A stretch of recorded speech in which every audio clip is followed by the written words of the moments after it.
చూస్తే పుష్కరాలకు ముందే పోలవరం సాంకేతిక సమస్యలు లేకుంటే 2027 ఏప్రిల్కే ఈలోపు ఎగువ కాపర్ డ్యాం ఆధారంగా కాలువలకు నీళ్లు 2026 జూలైలోకే ఇవ్వాలనే ఆలోచన 45.72 మీటర్ల ఎత్తుకే నీళ్లు నిలబెడతాం. జగన్ రివర్స్ టెండర్లతో 5,282 కోట్ల నష్టం. పోలవరం పర్యటనలో ముఖ్యమంత్రి చంద్రబాబు గోదావరి పుష్కరాల కన్నా ముందే పోలవరం ప్రాజెక్టు పూర్తి చేసి జాతికి అంకితం చేస్తాం. 2027 ఆగస్టులో గోదావరికి పుష్కరాలు, ఏ సాంకేతిక సమస్యలు లేకుండా 2027 ఏప్రిల్ నాటికి పోలవరం పూర్తి చేయాలనేది లక్ష్యం. ఇబ్బందులు ఎదురైనా 2027 డిసెంబర్కి పోలవరం పూర్తి చేస్తామని ముఖ్యమంత్రి చంద్రబాబు ప్రకటించారన్నటువంటి వార్తని హైలైట్ చేశారు. ఇందులో విచిత్రం వల్ల ఏంటంటే ప్రతి చోట జగన్ నామస్మరణ చేయకపోతే ఆయనకి నిద్ర పట్టదు. అందులో జగన్ రివర్స్ టెండర్లతో 5,282 కోట్ల నష్టమా? ఎందుకు వచ్చింది నష్టం?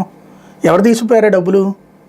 రివర్స్ టెండర్లతో పని తక్కువగా చేస్తే అంటే తక్కువ రేటుకి చేస్తే నష్టం వస్తుందా? ఇది నెంబర్ 1. నెంబర్ 2, 45.72 మీటర్ల ఎత్తుకే నీళ్లు నిలబెడతాం. జనాలు వెర్రోళ్ళు అనుకుంటామా, లేకపోతే తెలివితేటలు మనం నోటితో మాట్లాడేది ఒకటి చేత్తో చేసేది ఒకటి అయినా జనం పట్టించుకోరు అనుకుంటామో అర్థం కావట్లేదు. ఓ పక్కన నీకు పర్మిషన్ ఇచ్చింది ఎంతకి? 41.5కి. 41.5కి పర్మిషన్ ఇస్తే 45.72 నువ్వు ఎట్ట కడతావు, ఎప్పుడు కడతావు? ముందు ఇదే పూర్తి కాలేదు. 41.52కి వస్తుంటే 45.72 అయితే తప్పించి ఆ పోలవరం కరెక్ట్గా పనిచేయదు. పూర్తి స్థాయిలో పోలవరం 1 కోటి ఎకరాలకు నీళ్లు అంటే 45.72 ఉండాలి.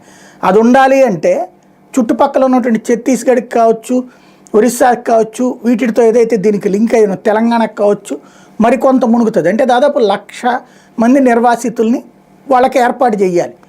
అవన్నీ మనం చేస్తున్నామా మనం?